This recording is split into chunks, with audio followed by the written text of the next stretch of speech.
اعوذ باللہ من الشیطان اللعین الرجیم بسم اللہ الرحمن الرحیم الحمد للہ رب العالمین والصلاة والسلام علی خیر خلقہ ابی القاسم محمد صلی اللہ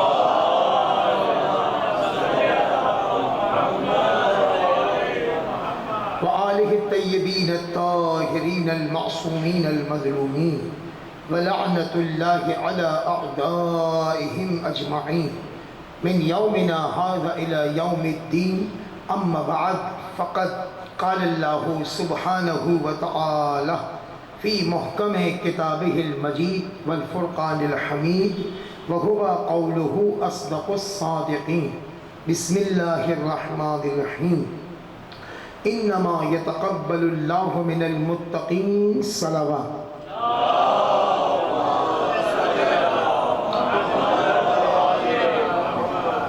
حاضرین محترم کے لیے اگر باعث سے زحمت نہ ہو تو آپ لوگ ضرور آگے آ جائیے، جگہ موجود ہے آپ لوگوں کے درمیان میں درود پڑھی آواز بلند کرا۔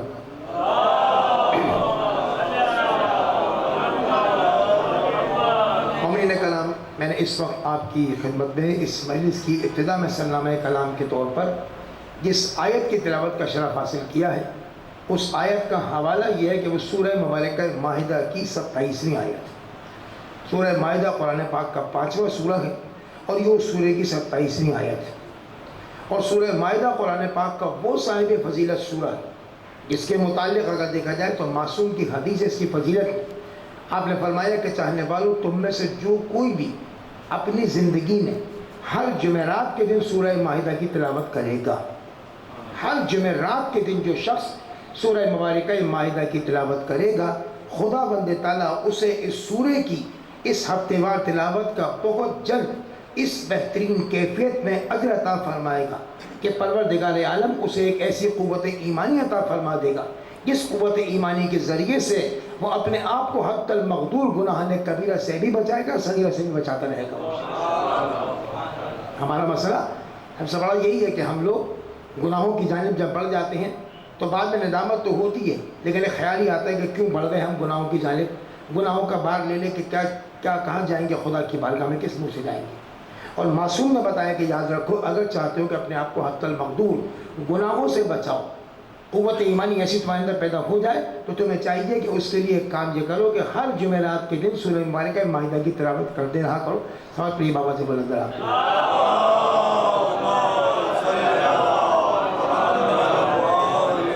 اسی سورہ مبارکہ کی یہ آیت جو ہے نا 27ویں آیت، اگر دیکھا جائے تو 27، 28، 29، 30 اور غالباً 31، 4-5 آیتیں جو ہیں یہ ساری کی ساری آیتیں ایک واقعے کی جانب اشارہ کر رہی ہیں، جس واقعے کا خلاصہ یہ ہے کہ جناب آدم علیہ السلام جو اول انسان تھے، خدا نے ان کو جو 2 بیٹے عطا کیے تھے، آدم کو حابیل اور قابیل، ان کا جو واقعہ تھا وہ ان 4 آیتوں میں موجود ہے۔ اور اگر دیکھا جائے تو اس میں خلاصتاً یہ بتایا گیا ہے کہ ان کے دونوں بیٹوں میں سے قابیل جو تھا وہ حابیل سے بہت زیادہ حسد کرتا تھا، اور حسد کی بنا پر اس بھائی نے اس بھائی کو قتل کر دیا تھا۔ علماء نے یہ تحقیق کے بعد لکھا ہے کہ حسد کی ایک وجہ بنیادی یہ بھی تھی کہ ان دونوں کے دونوں بھائیوں کے روش زندگی میں بڑا فرق تھا۔ حابیل جو تھا وہ بہت زیادہ سعادت مند تھا، اطاعت گزار تھا، اور قابیل جو تھا اس کی فطرت میں فتنہ و فساد تھا۔ اسی بنا پر دیکھا جائے تو دونوں کے دونوں کا کردار فرق تھا، اور کردار میں فرق کی بنا پر یہ ہوا کہ باپ کو زیادہ محبوب وہ تھا جو اطاعت گزار تھا، نبی کو بہت زیادہ محبوب تھا، نبی کی اولاد یہ بھی تھی، اور ہوتا یہ تھا کہ چونکہ باپ کو محبت زیادہ تھی اس لیے باپ اس کو زیادہ چاہتے تھے۔ جب اس کو زیادہ چاہتے تھے تو اس کو یہ کرنا چاہیے تھا کہ وہ دیکھتا کہ میرے اندر کون سی برائی موجود ہے، ہونا یہ چاہیے تھا، لیکن اس نے کیا کام کیا، اپنی اصلاح کا سامان نہ کیا بلکہ اپنے آپ کو اور بربادی کی جانب لگا دیا۔ یہاں ہم سب لوگوں کو ایک بہت بڑا درس یہ ملتا ہے کہ اگر ہم دیکھتے ہیں کہ ہمارا ہم رتبہ کوئی شخص جو ہوتا ہے، چاہے ہمارا بھائی ہے یا ہمارا دوست ہے یا پڑوسی ہے، کوئی بھی ہمارا ہم رتبہ شخص جو ہوتا ہے، اگر اس کو ہم سے زیادہ چاہا جا رہا ہے، اپریشیٹ کیا جا رہا ہے، تو ہمیں جلنا نہیں چاہیے، حسد نہیں کرنی چاہیے، ہمیں یہ دیکھنا چاہیے کہ آخر وہ کون سی کمی ہمارے اندر ہے، ہمارے اندر کون سی ایسی کمی ہے جس کمی کی بنا پر ہمیں یہ مقام حاصل نہیں ہوا۔ یا ہم اس اعتبار سے دیکھیں کہ اس بندہ خدا کو جو ہمارے ساتھ ہمارے منصب کے مطابق ہے، لیکن اس کو جو عزت مل رہی ہے، اس کو جو شہرت مل رہی ہے، اس کو جو بلندی مل رہی ہے، آخر کس وجہ سے؟ ایسی کون سی ایسی وجہ ہے جو اس کے پاس موجود ہے، ہم اس سے محروم ہیں؟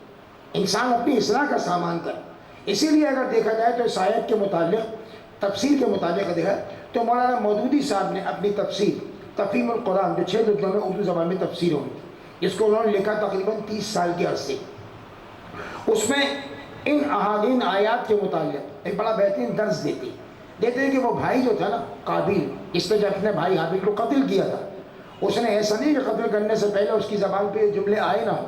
اس نے اپنے بھائی سے ایک موقع پر یہ بات کہی تھی کہ میں تمہیں قتل کر دوں گا۔ اس نے کہا قتل کر دوں گا۔ اب سیدھی بات ہے، اگر ہمارے معاشرے میں آج کوئی ہمیں اگر کہتے کہ تمہیں قتل کر دوں گا، اور قتل کرنا وہ دور کی بات، کوئی اگر یہ میں تمہیں ماروں گا، تو فوراً پلٹ کے ہم کہتے ہیں کہ تم کیسے مارو گے اکیلے، ہم بھی تمہیں ماریں گے رکھتے۔ یہ ہوتا ہی نہیں ہوتا ہے۔ لیکن وہاں دیکھیں کیا تدبر اور کیا درس ہدایت ہے کہ سگا بھائی کہہ رہا ہے کہ میں تمہیں قتل کر دوں گا۔ اس بھائی نے یہ کہیں نہیں لکھا کہ اس بھائی نے یہ کہا ہو کہ ٹھیک ہے قتل کر کے دیکھو تم میرے قریب آؤ گے میں تمہیں ماروں گا، یہ نہیں کہا۔ اس بھائی نے کیا درس ہدایت دیا؟ جب سگے بھائی نے کہا کہ میں تمہیں قتل کر دوں گا، تو اس نے فوراً کہا کہ سنو، تم تو مجھے قتل کر دو گے لیکن میں تمہیں قتل نہیں کروں گا۔ تم تو مجھے قتل کر دو گے لیکن میری جان سے بے فکر ہو، میں تمہیں قتل نہیں کروں گا، بلکہ میں قتل کرنے کے بجائے میں تمہیں یہی درس دوں گا، یا تمہیں بات بتاؤں گا، تمہیں نصیحت یہی کروں گا، تم یہ دیکھو تمہارے اندر آخر کمی کیا موجود ہے،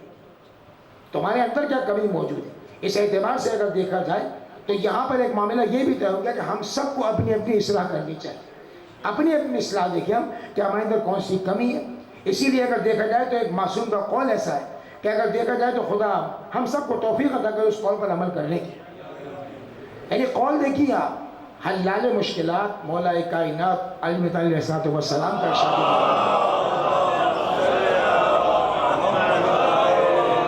میں کہتا ہوں کہ مولا نے لگتا ہے کہ مولا نے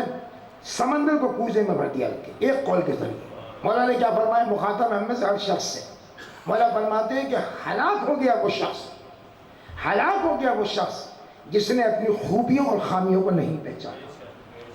وہ انسان ہلاک ہو گیا جس نے خدا نے نعمتیں تو دی ہیں لیکن نعمتوں کی قدر نہیں کی اس نے۔ یہ دیکھا نہیں کہ خدا نے مجھے کون کون سی خصوصیات عطا کی ہیں، خدا نے کون سی مجھے خوبیاں دی ہیں، اور نہ اس نے یہ دیکھا کہ میرے اندر کون کون سی خامیاں موجود ہیں۔ مجھے معصوم نے بتا دیا کہ یاد رکھو اگر ہلاکت سے بچنا ہے تو 2 کام کرو، اپنی خوبیوں پر بھی نگاہ رکھو، اپنی خامیوں پر نگاہ رکھ کے دار کرو۔ کتنی بڑی بات انہوں نے فرمائی۔ اور اسی اعتبار سے اگر دیکھا جائے تو تاریخ میں یہ واقعہ بھی موجود ہے کہ جناب دونوں کے دونوں بھائیوں نے خدا کی بارگاہ میں حکم پدر کی بنا پر، آدم علیہ السلام کے حکم بنا پر دونوں بھائیوں نے خدا کی بارگاہ میں نظر کی۔ اب نظر کے متعلق لکھا ہوا ہے کہ جناب ایک بھائی جو تھا وہ بھائی کاشتکاری کیا کرتا تھا،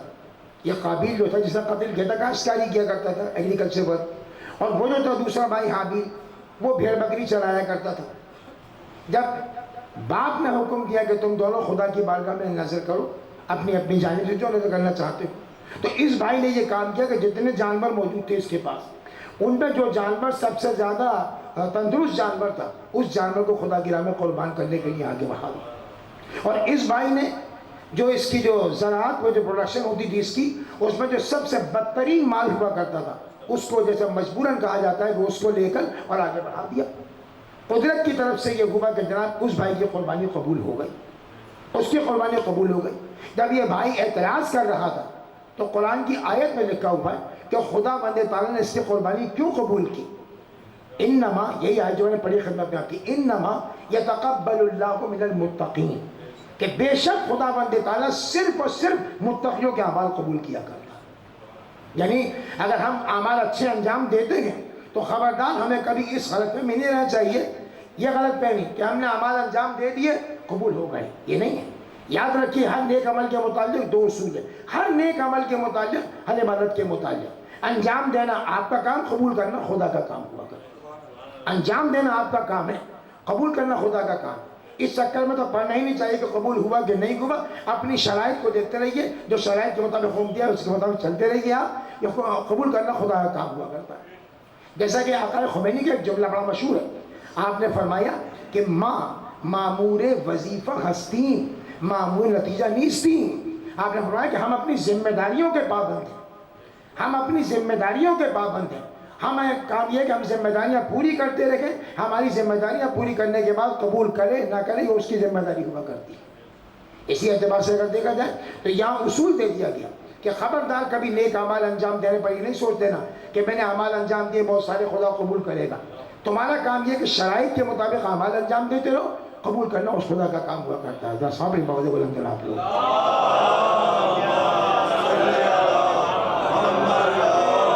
یہ آیت مجھے اور آپ کو جھنجھوڑ رہی ہے اس بات پر کہ یاد رکھو اگر تم چاہتے ہو کہ تمہارے اعمال ایک ایک عمل خدا کی بارگاہ میں قبول ہو جائے تو تمہیں چاہیے کہ یہ کام کرو کہ متقی بن جاؤ،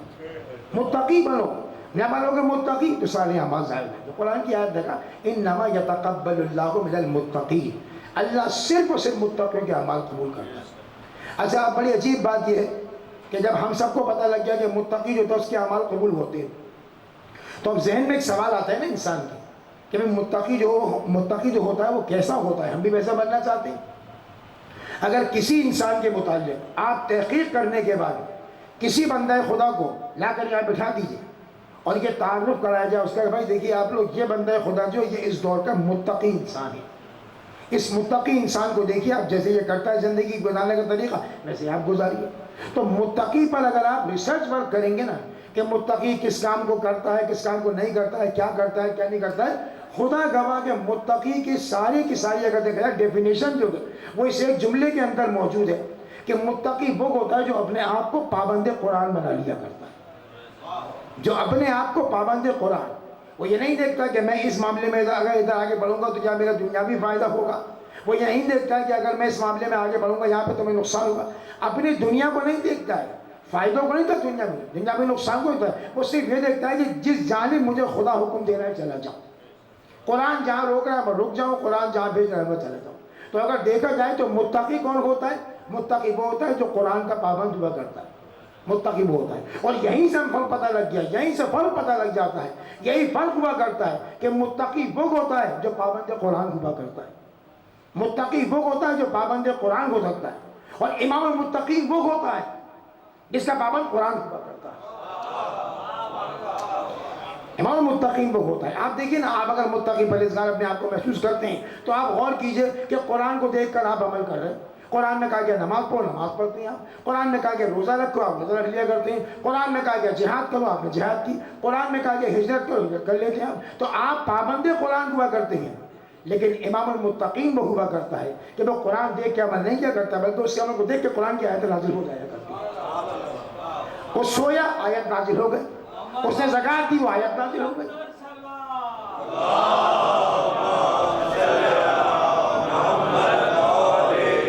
اور اسی اعتبار سے اگر دیکھا جائے تو اگر ایک آدمی، ایک مسلمان اگر یہ چاہتا ہے کہ میں ریسرچ ورک کروں، دیکھوں ذرا کہ اللہ نے قرآن میں متقی کی کون کون سی کوالٹیز بتائی ہیں، حدیثوں میں دیکھوں، نہج البلاغہ میں آ جاؤں، اور وہ طویل خطبہ جو متقین کی صفات کا مولانا نے فرمایا تھا، جو کئی صفات کا خطبہ ہے، اس میں پڑھوں، میں دیکھوں، تو خدا گواہ اس کو متقی کی بہت ساری صفات قرآن میں، حدیث میں، نہج البلاغہ میں مل جاتی ہے۔ لیکن پھر ایک بات کہنی پڑتی ہے، ایک طرف مولانا نے نہج البلاغہ میں پورا خطبہ ارشاد فرمایا متقین کی صفات کے عنوان سے، اور دوسری طرف دیکھا جائے تو مولانا نے اس موقع پر بھی، یا کہا جائے اس ٹاپک پر ہی مولانا نے وہ کام کیا ہے جسے ہم اردو زبان میں کہتے ہیں کہ مولانا نے سمندر کو کوزے میں سمو دیا رکھے۔ متقی کی صفات تو بہت ساری ہیں نا، قرآن میں بھی ہیں، حدیثوں میں بھی ہیں، نہج البلاغہ میں کہاں موجود ہے، لیکن مولا کائنات نے ایک ایسا جملہ ارشاد فرمایا متقی کے متعلق کہ خدا گواہ متقی کی ساری صفات اس کے اندر آ گئی۔ اب وہ جملہ کیا تھا مولا کا؟ آپ نے فرمایا متقی صرف وہی ہے، حضرت فرماتے ہیں متقی صرف وہی ہے جس کی تنہائی متقی ہوا کرتی، جس کی تنہائی متقی ہوا کرتی۔ آج میں آپ لوگوں کے سامنے اپنے آپ کو جتنا متقی ظاہر کرنا چاہوں میں کر لوں، آپ بھی ظاہر کر سکتے ہیں اپنے آپ کو متقی، آپ بھی کر سکتے ہیں، تو دوسروں کے سامنے متقی ہونا اور بات ہوا کرتی ہے، لیکن خدا گواہ مولا فرماتے ہیں کہ متقی صرف وہی ہے جس کی تنہائی متقی ہوا کرتی ہے۔ صاحب بڑی بابا سے بلند نام،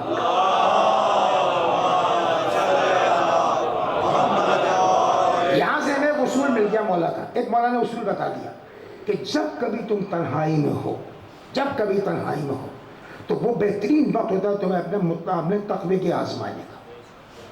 اگر جاننا چاہتے ہو کہ تم کتنے متقی ہو، جاننا چاہتے ہو، لوگوں سے نہیں پوچھو، اپنے آپ کو نہیں دیکھو، اپنی نیکیوں کو نہیں دیکھو،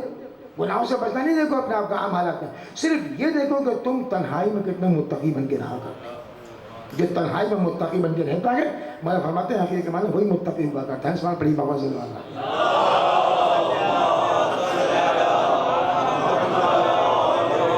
اور اگر دیکھا جائے تو اسی امام نے یہ درس دیا ہے کہ یاد رکھو تقوی کا بنیادی، آپ سب جانتے ہیں علماء اخلاق نے لکھا کہ تقوی کا سب سے بنیادی مرحلہ ہے، بیسک اسٹیج جو ہوتا ہے وہ یہ دو کام ہوتے ہیں کہ واجبات کو انجام دینا اور حرام سے بچانا اپنے آپ۔ واجبات کو انجام دینا، حرام سے بچانا اپنے آپ کو۔ حرام سے کون بچائے گا؟ وہ بچائے گا جس کے دل میں اہل بیت اطہار کی محبت ہو۔ اپنے آپ کو واجبات پر کون لگائے گا؟ وہ لگائے گا جس کے دل میں اہل بیت کی محبت ہوگی۔ اور یہی دل ہوتا ہے جس کے اندر انسان کا اپنا معاملہ ہے، چاہے جس کو بسا لے دل کے اندر، خدا کو بسائے، غیر خدا کو بسائے، دنیا کو بسائے۔ یعنی عجیب بات ہے، سورہ احزاب قرآن پاک کا 33واں سورہ، اس سورہ کی غالباً 7ویں آیت ہے، ابتدائی آیتوں میں سے ایک آیت ہے۔ اس آیت میں خدا نے ارشاد فرمایا کہ ہم نے کسی بھی انسان کو دو دل نہیں دیے۔ یعنی قدرت بتا رہی ہے کہ ہم نے ہر انسان کے سینے میں ایک دل، ایک ہارٹ رکھا ہوا۔ اب کتنی عجیب بات ہے کہ قدرت نے اس آیت میں اگر دیکھا جائے، آیت قرآنی ہے، قابل احترام ہے، صحیح ہے، لیکن کتنی معمولی ہے، کتنی عام سی بات بتائی ہے خدا نے کہ ہم نے کسی بھی انسان کو دو دل نہیں دیے۔ بظاہر اگر دیکھا جائے تو نعوذ باللہ قرآن پر اعتراض نہیں، لیکن ایک بات کہی جائے کہ بظاہر یہ بڑی عام خبر دی ہے خدا نے، کوئی بہت بڑی امپورٹنٹ خبر نہیں دے دی، لیکن اگر دیکھا جائے تو واقعاً علم یہ بتاتا ہے، عقل یہ بتاتی ہے، دین یہ بتاتا ہے کہ واقعاً کلام معصوم حکمت سے خالی نہیں ہوا کرتا ہے۔ کلام معصوم سمجھنے میں اور بات ہے کہ میں معصوم کے کلام کو نہ سمجھوں تو میری اپنی نہ سمجھی ہے، لیکن اگر سمجھوں گا تو حکمت و دانائی کے چشمے اس کے اندر موجود۔ اسی لیے ہوا کہ اب سے 1400 برس پہلے کی بات ہے، ایک بندہ مومن، آج ماشاءاللہ تو مومن بیٹھے ہیں گاؤں کے سامنے میری، اللہ آپ کو سلامت رکھے، ایک مومن آیا خدمت مولا کائنات آ گیا۔ آنے کے بعد اس نے ایک سوال کیا، اور سوال اس کا یہی تھا اس آیت سے متعلق۔ کیا سوال کیا اس نے؟ وہ سوال یہ کرتا ہے، کہتا ہے کہ یہ بتائیے کہ خدا قرآن میں فرماتا ہے کہ ہم نے کسی انسان کو دو دل نہیں دیے، تو اس سے مراد کیا؟ تو معصوم کا جواب جو لکھا تھا، جو چھٹے امام کے حوالے سے لکھا ہوا تھا، وہ ایک آپ سے کہا گیا جب، تو آپ نے جواب دیا کہ دیکھو یہاں قدرت ظاہراً یہ بتا رہی ہے کہ ہم نے کسی انسان کے سینے میں دل نامی عضو جو ہوتا ہے، پارٹ آف باڈی ہوتا ہے، وہ ایک سے زیادہ نہیں دی۔ یہ ظاہراً یہ ترجمہ ہے، لیکن فرمایا کہ یہاں قدرت ایک اور پیغام دے رہی ہے، اور وہ پیغام کیا؟ یہ پیغام چھٹے امام کا دیا ہوا تھا۔ آپ نے فرمایا خدا بند تعالیٰ اس آیت کے ذریعے پیغام دے رہا ہے کہ دیکھو ہم نے تم میں سے ہر انسان کو ایک ایک دل دیا ہے، ہر انسان کو ایک ایک دل دیا ہے، اور دل دینے کے ساتھ اس انسان کو ہم نے اختیار دے دیا ہے، وہ اپنے دل کے اندر جس کو چاہے بسا لے، دل میں چاہے جس کو بسا لے۔ تو اب تمہارا اپنا اختیار ہے، تمہیں خدا نے دل دیا ہے، تم چاہو تو اس دل کے اندر یا گناہ کو بسا لو یا حب علی کو بسا لیا کرو اپنے، یا گناہ کو بسا لو یا حب علی کو بسا لو۔ اس لیے فرماتے ہیں، اس لیے کہ یاد رکھو یہ دو چیزیں ایسی ہیں کہ دونوں کی دونوں ایک جگہ سما ہی نہیں سکتی۔ جس دل میں محبت علی ہوگی وہاں گناہ نہیں موجود نہیں ہوگا، اور جہاں گناہ موجود ہوگا سمجھ لو کہ وہاں محبت علی موجود نہیں، ورنہ جہاں محبت علی موجود ہو وہاں پر گناہ کیسے ہو سکتا ہے؟ کیسے ہو سکتا ہے گناہ؟ اسی اعتبار سے دیکھا جائے تو ہم سب لوگ ایسی باتوں کو سن کر چاہتے ہیں کہ خدا کی بارگاہ میں استغفار کریں، توبہ کریں۔ توبہ اور استغفار یہ دو الفاظ عربی زبان کے ہیں، دونوں کے دونوں کا تعلق تو انسانوں کے گناہوں سے ہے، لیکن دونوں میں ایک بات جو مختلف ہے، یعنی ایک مشترک بات دونوں میں یہ توبہ استغفار میں دونوں کا تعلق گناہوں سے، اور مختلف جن میں کیا پہلو ہے؟ مختلف یہ کہ توبہ کا تعلق آئندہ سے، استغفار کا تعلق ماضی سے۔ استغفار کرو اس کا مطلب کیا؟ مغفرت کا سوال کرو۔ کس کی مغفرت کا؟ گناہوں کا۔ کون سے گناہ؟ جو انجام نہیں دیے وہ نہیں، جو انجام دے چکے ہو ان کے متعلق خدا سوال کرو، ان کے متعلق سوال کرو، اور آئندہ کے لیے کیا کرو؟ توبہ کرو کہ پروردگار آئندہ ایسا گناہ کروں گا ہی نہیں۔ اور اسی لیے اگر دیکھا جائے تو جب پیغمبر اسلام دنیا سے رخصت ہو گئے تھے تو مولا کائنات بہت زیادہ محزون رہا کرتے تھے، بہت زیادہ افسردہ رہا کرتے تھے۔ ایک روایت میں کہ مولا کائنات نے ایک مرتبہ یہ فرمایا، کچھ دنوں بعد پیغمبر کے وفات، کچھ دنوں بعد فرمایا کہ دیکھو اللہ تعالیٰ نے اپنے بندوں کے لیے دو امانیں بھیجی تھیں، امانیں دو بھیجی تھیں، جن میں سے خدا نے ایک امان تو اٹھا لی ہے، لیکن دوسری امان قیامت تک باقی رہے گی تمہارے پاس، اور وہ امان جو خدا نے اٹھا لی ہے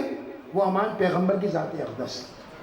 پیغمبر اسلام کی ذات اقدس ہے۔ لیکن یہ خدا کی رحمت ہے کہ پیغمبر کو اٹھانے کے بعد خدا نے تم کو محروم نہیں رکھا ہے، خدا بند تعالیٰ نے، خدا نے امان کا ایک اور ذریعہ قائم کیا ہے، اور وہ ذریعہ کیا ہے کہ تمہیں مسلسل خدا نے توبہ و استغفار کی توفیق عطا فرمائی ہے خدا بند تعالیٰ۔ اسی اعتبار سے اگر دیکھا جائے تو بھی آپ ذرا غور کریں کہ ہر سال جب ربیع الاول شروع ہوتا ہے تو ہجری کیلنڈر کے متعلق بہت کچھ بیان کیا جاتا ہے اقبالات میں بھی اور جگہ جگہ، اور ہجرت پیغمبر سے متعلق بہت سے ارشادات بھی آتے ہیں، روایات بھی آتی ہیں، اور ہمارے ہاں ان چیزوں کو پڑھ کے ہم یہ سمجھ لیتے ہیں کہ بھئی ہجرت کے اصل معنی ہوتے ہیں کہ ایک جگہ دوسری جگہ پر منتقل ہو جانا مستقل طور پر اپنے دین کی حفاظت کے لیے۔ یہ بات صحیح ہے، غلط نہیں، لیکن آیت اللہ مطہری نے اپنی کسی تصنیف میں جو بہت سالوں پہلے شائع ہوئی تھی اور ہجرت کے عنوان پر تھی، انہوں نے اس میں ایک بڑی بہترین بات لکھی ہے۔ لکھتے ہیں کہ جتنی بھی قرآن میں آیتیں ہیں نا ہجرت سے متعلق، ان ساری آیتوں کو آپ پڑھیے تو آپ کو اندازہ ہوگا ہجرت کی دو قسمیں ہوا کرتی ہیں۔ ہجرت کی دو قسمیں، مائگریشن جو ہوتی ہے دو طرح کی ہوتی ہے۔ فرمایا ایک ہجرت جو ہوتی ہے وہ مسافاتی ہجرت ہوتی ہے کہ یہاں سے اس ملک سے اس شہر سے آپ گئے اپنے دین کے تحفظ کی خاطر، وہاں آپ نے ہجرت کر لی۔ کہا ایک ہوتی ہے مسافاتی ہجرت اور ایک ہوتی ہے فکری ہجرت انسان کی۔ مسافاتی ہجرت تو یہ ہے کہ آپ مکے میں رہ رہے تھے، وہاں آپ لوگوں کو خوف ہوا اپنے دین بچانے کی خاطر مدینہ چلے گیا، یہ مسافاتی ہجرت ہوئی۔ اور کہا ایک فکری ہجرت ہوتی ہے کہ جب گناہگار انسان اپنے گناہوں پر نادم ہو کر خدا کی بارگاہ میں خلوص نیت سے رجوع کرتا ہے اور اس وقت خدا کی بارگاہ میں وہ تہیہ کرتا ہے پروردگارا جب تک تو مجھے زندہ رکھے گا میں صرف اور صرف تیری اطاعت کرتا رہوں گا، اہل بیت کی اطاعت کرتا رہوں گا۔ بفا پہ بہت اللہ آپ کو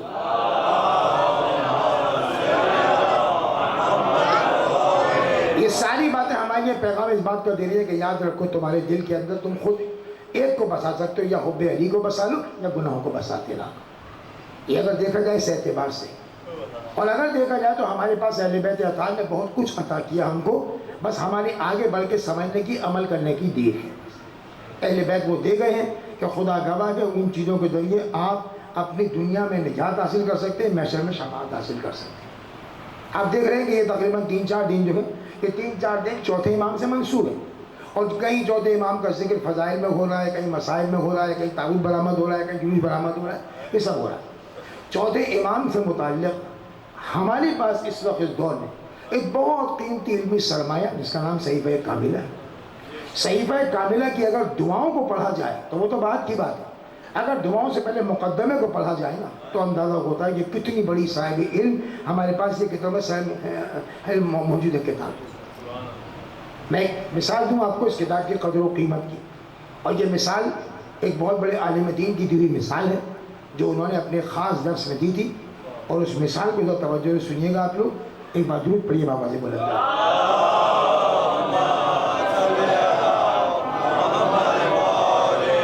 دیکھیے جس طرح ہمارے ہاں محرم کے موقع پر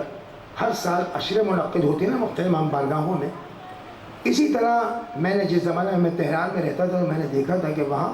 کچھ روش اس کے علاوہ اور بھی تھی لوگوں کی، مومنین کی۔ ایک روش تو یہ تھی جس طرح ہمارے یہاں پہ دیکھا مختلف اپارٹمنٹ میں مختلف علاقوں میں ہوتا ہے کہ صاحب ہر شب جمعہ دعائے کمیل ہو رہی ہے، یا ہر اتوار کو چھٹی کا دن جو آتا ہے اس میں آپ دعائے ندبہ پڑھتے ہیں، تو اس میں یہ ہوتا ہے کہ جناب اس سنڈے کو ان بھائی کے یہاں، اگلے میں ان کے یہاں، ان کے اس طرح ہوتا ہے نا۔ اسی طرح وہاں یہ ہوتا تھا کہ وہاں پر صاحبان علم بہت زیادہ ہیں وہاں، تو وہاں نہج البلاغہ کا مثلا درس رکھا گیا۔ پورے سال کا درس کیسے رکھا گیا کہ مثلا سال کے پہلا درس جو ان کے یہاں ہوگا سنڈے کو، دوسرے والے سنڈے کو ان کے یہاں ہوگا، تیسرے میں ان کے یہاں، اس طرح وہاں درس نہج البلاغہ ہوتے تھے۔ اس کا اثر یہ ہوتا تھا کہ مومنین جو تھے وہ سال میں اگرچہ پورے درس اٹینڈ نہ بھی کر پائیں، اگر آدھے بھی اٹینڈ کر لیا آپ نے تو بہت کچھ مولا کا کلام آپ تک پہنچ جاتا تھا تشریح و تفسیر کے ساتھ۔ یہ نہیں تھا کہ ہم نے کہا کہ نہج البلاغہ کا ہمیں رکھی ہماری پڑھی ہے، یا تو پڑھی نہیں ہم نے، یا ہم نے ترجمہ پڑھ کے بس جہاں سمجھا سمجھ لیا، تفصیلات نہ سمجھ میں آتی تھی ہمیں۔ اس اعتبار سے کتنی اہم چیز تھی۔ اسی طرح اگر دیکھا گیا تو وہاں پر ایک طریقہ یہ بھی تھا کہ کبھی کبھار، اسپیشلی قم کی بات بتا رہا ہوں میں آپ کو، کہ قم میں یہ ہوتا تھا کہ مثلا کسی بھی خاص ٹاپک پر کسی بڑے عالم دین نے وہ پمفلیٹس آیا ہوتے تھے مسجد ممبارکہ میں لگتے تھے کہ فلاں دن سے مثلا یہ کہ 5 دن کا ایک دورہ ہوگا، جس میں فلاں آغا جو ہے وہ لیکچر دیں گے اس عنوان پر، کوئی خاص عنوان ہوتا ہے اس پہ. تو اب سے بہت سال پہلے کی بات ہے، ایک بہت بڑی صاحب علم ہستی تھے وہاں جن کا نام تھا آغا فاطمی نیا. یہ عربی وہ عراق کے ایران کے بڑے عالم تھے قم میں، اور ان کی بہت ساری تصنیفیں بھی موجود ہیں اور بہت سارے درس بھی ان کے لوگوں کے لیے علم کا باعث ہوئے. انہوں نے ایک مرتبہ اب سے بہت سال پہلے کی بات ہے، انہوں نے ایک عشرہ رکھا تھا، یعنی 10 تقریروں کا ایک پروگرام رکھا تھا، اور اس عشرے کا عنوان تھا تفسیر صحیفہ کاملہ. یہ عنوان تھا اس کا. اس عنوان پر انہوں نے جو 10 دن تک صاحب علم ہستینوں کو، مجھے طالب علم نہیں تھا وہ صاحب علم نے انہوں نے کیا کیا بیان کیا ہو، لیکن اس میں انہوں نے ایک ایسی مثال دی تھی. اس مثال کے ذریعے انہوں نے ثابت کرنا چاہا تھا کہ آپ ذرا غور تو کیجئے، آپ لوگوں کے پاس صحیفہ کاملہ کی صورت میں کتنا بڑا خزانہ علمی موجود ہے، کتنا بڑا معرفت کا سمندر موجود ہے. تو انہوں نے مثال کیا دی، کہا کہ دیکھیے اس وقت پوری دنیا میں اگر کسی بھی مقام پر، کسی بھی کونے پر، اگر مثال کے طور پر کہیں سے یہ خبر آتی ہے، بڑی ایتھینٹک سورس سے اگر خبر آتی ہے کہ جناب فلاں شہر میں فلاں مقام پر ایک ایسا کرتا موجود ہے، پیرہن ایک ایسا کرتا موجود ہے جس کرتے کے متعلق معتبر تاریخیں یہ بتاتے ہیں کہ وہ کرتا جو تھا وہ چوتھے امام زیب تن کیا کرتے تھے. اگر ایسا کوئی کرتا مل جائے اور وہ آپ کو اعلان، تو کہا کہ مجھے یقین ہے کہ بہت سارے چاہنے والے جو ہیں وہ نہ فاصلوں کی زحمتوں کو دیکھیں گے، نہ پیسوں کے خرچے کو دیکھیں گے، نہ اپنے کوئی بوجھ کو دیکھیں گے، بلکہ جیسا ہو سکے گا ممکن ہوگا جتنا زیادہ ہو سکتا ہے وہ اپنے گھروں سے، شہروں سے، ملکوں سے سفر کر کے جائیں گے وہاں پر کہ امام کے اس کرتے کی زیارت کر لیا کریں. اور کہا کہ اگر مثال کے طور پر، توجہ رکھیے، کہتے ہیں اگر مثال کے طور پر وہاں پر جو زائرین آتے ہیں سامنے، اگر ان سب کے سامنے وہ کرتا ان کو دکھایا جائے اور ان سے یہ کہا جائے کہ بھائی اس کرتے کو تمہارے سامنے رکھ لیں اور اس کرتے کو صرف اور صرف 2 منٹ کے لیے تم اس کو لے کے زیارت کر کے واپس کرو، 2 منٹ سے، تو کہا کہ یقین جانیے جتنے صاحبان ایمان وہاں ہوں گے وہ 2 منٹ کے اندر اندر کوئی اور کام نہیں کریں گے، بلکہ اس کو لے کر کبھی سر پہ لگائیں گے، کبھی اپنی آنکھوں پہ لگائیں گے، کبھی بوسہ لیں گے، کبھی سینے پہ لگائیں گے، کبھی اسے ہاتھوں میں اٹھا کر دعائیں دیں گے، دعائیں کریں گے اپنی. کہا غور کیجئے، جب ایک معصوم کے جسم سے مس ہونے والا ایک لباس جو ہوتا ہے، جب اس کی آپ کی نگاہ میں اتنی قیمت ہے اور آپ اتنا فائدہ حاصل کرنا چاہتے ہیں اور آپ دعائیں حاصل کرنا چاہتے ہیں اس کے ذریعے سے، تو اسی امام نے اگر آپ کو علمی خزانہ دے دیا ہے کتاب کی صورت میں، اسی امام نے اگر دے دیا ہے، اور آپ کی ہماری کہا جائے کمقلی والی بات ہے کہ ہم کفران نعمت والی بات ہے کہ ہم اس سے فائدہ نہ اٹھائیں. کتنا فائدہ اٹھا سکتے ہیں ہم آپ سے؟ میں ایک مثال رکھتا ہوں خدمت میں آپ کی. دیکھیے ہر انسان کے ساتھ مختلف پرابلمس ہوتے ہیں زندگی میں. آپ کے ساتھ کچھ انڈیویجول پرابلمس ہیں، کچھ ایڈیشنل پرابلمس ہیں آپ کی. ٹھیک، آپ ایک کام کیجئے، کبھی سکون سے گھر میں بیٹھیے الگ کمرے میں اور ایک صفحہ لیجئے پیج، اس پیج پر آپ بیچ میں لائن کھینچیے اور بیچ میں لائن کھینچنے کے بعد میں آپ اس جانب دائیں جانب آپ لکھیے آپ کے اپنے جو انفرادی مسائل، انڈیویجول جو آپ کے پرابلمس ہیں جو لکھیے آپ. دوسری جانب آپ لکھیے اپنے ایڈیشنل جو آپ کی اجتماعی مسائل آپ کے وہ لکھیے. جب دونوں فیصل تیار ہو جائیں اس کے بعد صحیفہ کاملہ کھولیے اور جہاں تک مجھے یاد پڑتا ہے 78 یا 79 نمبر پر اس کا انڈیکس دیا ہوا، اس انڈیکس کو دیکھیے اور انڈیکس کو ملائیے. 1-2 نہیں، خدا گواہ کتنے آپ کے پرابلمس ایسے موجود ہیں آپ کے پاس جن پرابلمس کے حل کے لیے مولا کی دعائیں تعلیم کی گئی. کتنے پرابلمس ہیں ہمارے آپ کے، لیکن نہ اٹھائیں فائدہ تو ہماری اپنی بدبختی ہے، اٹھائیں تو اپنی خسرت میں ہوتا رہتی ہے انسان. آج کتنے لوگ ایسے ہیں ہمارے معاشرے میں جو یہ کہتے ہیں کہ ہمیں مسئلہ یہ کہ ہم چاہتے ہیں کہ ہمیں اولاد کی صحیح تربیت ہو جائے، تربیت اولاد کی دعا موجود ہے. کتنے ایسے ہیں جو چاہتے ہیں کہ ہمیں اچھائی نصیب ہو، کہاں یہاں بھی اچھائی نصیب ہو وہاں بھی اچھائی نصیب ہو، ان کے لیے دعا موجود. دعائیں عافیت، عربی زبان کا لفظ ہے عافیت. عافیت کے معنی ہوتے ہیں دنیا اور آخرت کی بھلائی. جب ایک شخص پیغمبر اسلام کے پاس آیا تھا نا، اس نے کہا کہ اللہ کے رسول شب قدر میں تو بہت ساری عبادتیں، بہت ساری ریاضتیں موجود ہیں، لیکن اگر کوئی بندہ خدا ایسا ہو مثلا بیمار ہے کہ جس شخص کو توفیق نصیب نہیں ہو سکتی ہے کہ وہ نمازیں پڑھے، تلاوت کرے، کیا کام کرے، لیکن چاہتا ہے کچھ نہ کچھ کام کرے، تو کیا کرے؟ پیغمبر نے فرمایا، بابا تو جناب میں لکھا ہے، پیغمبر نے فرمایا کہ اسے چاہیے جو کچھ نہ کر سکتا وہ کم از کم اپنی اس شب کے اندر اپنی عافیت کی دعا کرے، یعنی اپنی دنیا اور آخرت کی دعا کرے. ہمارے یہاں لفظ عافیت عربی زبان کا ویسا ہے جس میں آخر میں تے دو پیش تن ہوتا ہے، عافیتن ہوتا ہے، عافیت پڑھا جاتا ہے. پاکستانیوں کو بہت زیادہ نام یاد رہے عافیہ کا، اس لیے عافیہ کرتے رہتے ہیں، جبکہ اگر دیکھا تو عافیہ بلکہ عافیتن یہ لفظ ہے. اگر غور کریں تو ہم میں سے کون ایسا شخص ہے جو اپنی دنیا اور آخرت بنانا نہیں چاہتا ہے؟ جو چاہتا ہے آئے دیکھیں اس کے اندر موجود، صحیفہ کاملہ کے اندر دعا موجود. تو اگر دیکھا جائے تو ہمارے بہت سارے مسائل کا حل مولا کی دعاؤں کے ذریعے سے موجود ہے اس میں. اگر ہم آگے نہ بڑھیں تو بدبختی ہماری ہوگی، کسی اور کی نہیں ہوگی. اسی اعتبار سے اگر دیکھا جائے تو ایک آخری بیان، آخری بات، صحیفہ کاملہ کی ایک بہت بڑی خصوصیت جو ہے وہ آپ پہلی دعا شروع کیجئے، پہلی دعا کا پہلے لفظ سے لے کر یا پہلے جملے سے لے کر آخری دعا کے آخری لفظ تک دیکھیے، وہ سارے کے سارے الفاظ وہ ہیں جو کسی عام انسان کی زبان میں کلام معصوم ہوا کرتے ہیں. کلام معصوم، آپ بتائیں کلام معصوم کیا اثر نہیں دکھاتا ہے؟ کلام معصوم تو وہ اثر دکھاتا ہے، عقل انسانی حیران رہ جاتی ہے صرف اور صرف انسان کی توفیقات کے لیے. انسان کو دیکھے انسان کہ میں کتنا آگے بڑھ رہا ہوں، کتنا ہمت کر رہا ہوں. میں تو پڑے بابا جی بلند